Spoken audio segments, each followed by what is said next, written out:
That is it. That is the long and short of it. It is about patient safety. And who the hell can be against patient safety? Now, I know all these ads are going on. I know, all these ads are going on, and there are people who want to maintain the status quo.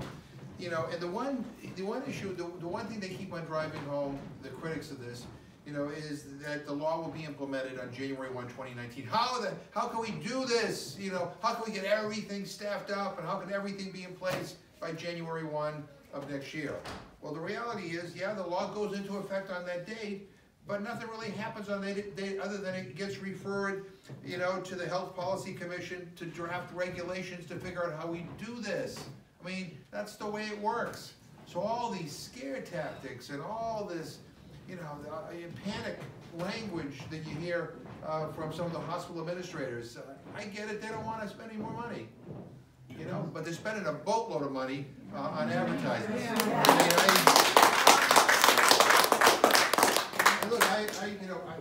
Some of my best friends are hospital administrators, right? I mean, I deal with them all the time, right?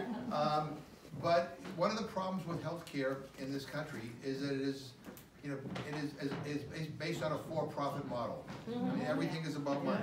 It's not just about breaking even. It's about making more money, more money, more money, more money. And I think on a national level we're going to have to change that. I mean, it's not going to happen overnight, but we need to get healthcare back to where it should be, and that is about the patients, about caring for people. You know, a lot of the nurses in this room, we've been through a lot of battles. Donna mentioned the local battle here, but you guys are tough. Yes. I mean, I'm going to tell you, I mean, I don't ever want to be on your wrong side. I've seen you in action, and you're relentless, and you win. I mean, and you win because you are relentless. Because we speak the truth. And because you speak the truth. And we care about our patients. And you care about your patients. But just know that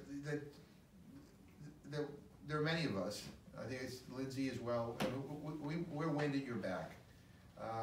We want you to know we support you, what you're doing. I'm grateful. Again, I don't come from a family of doctors and nurses. I come from a family of patients.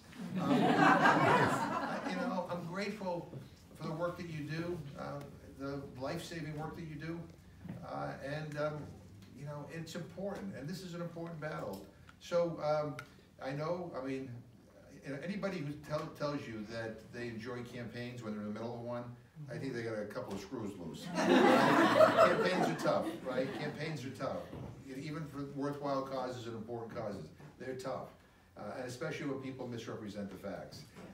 And you have to work overtime trying to clarify the record. Yes. You're doing that. You're doing that.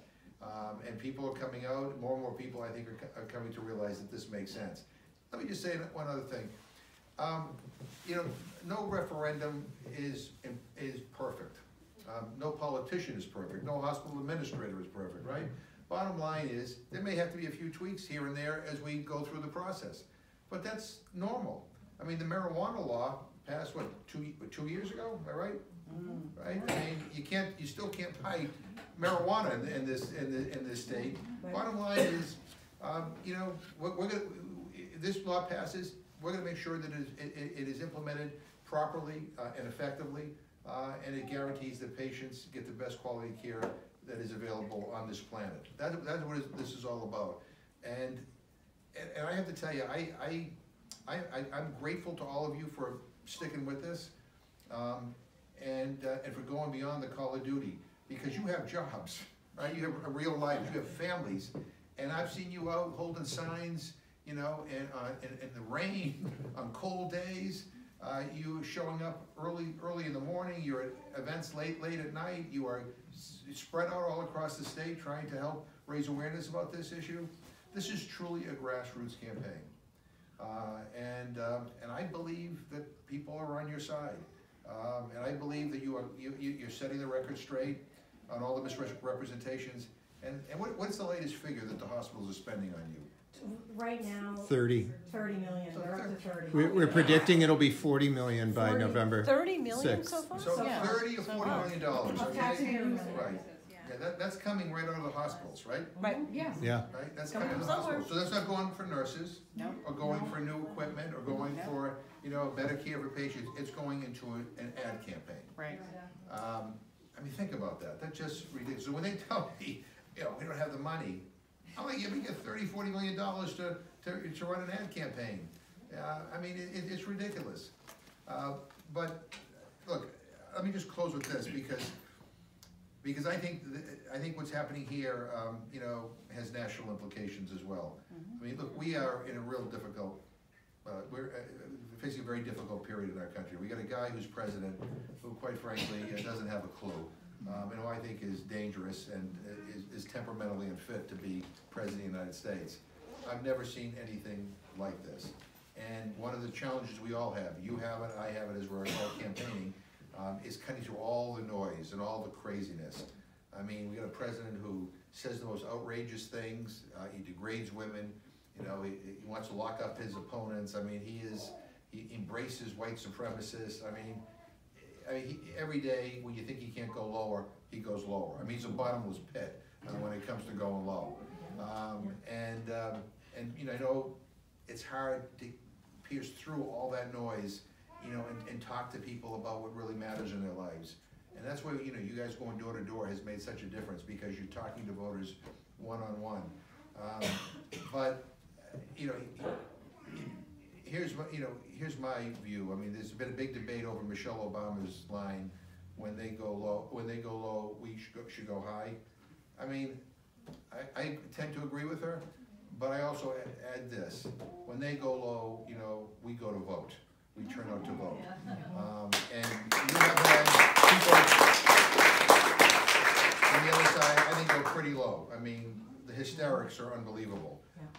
And you can't match those hysterics, no matter how hard we try.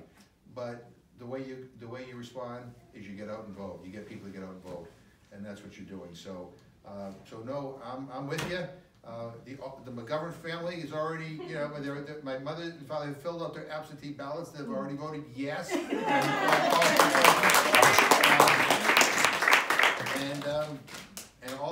And for all of our advocacy, when we go door to door on behalf of candidates, we're pushing question 1 as well. So know we're there for you. But just finally, from the bottom of my heart, thank you for what you're doing.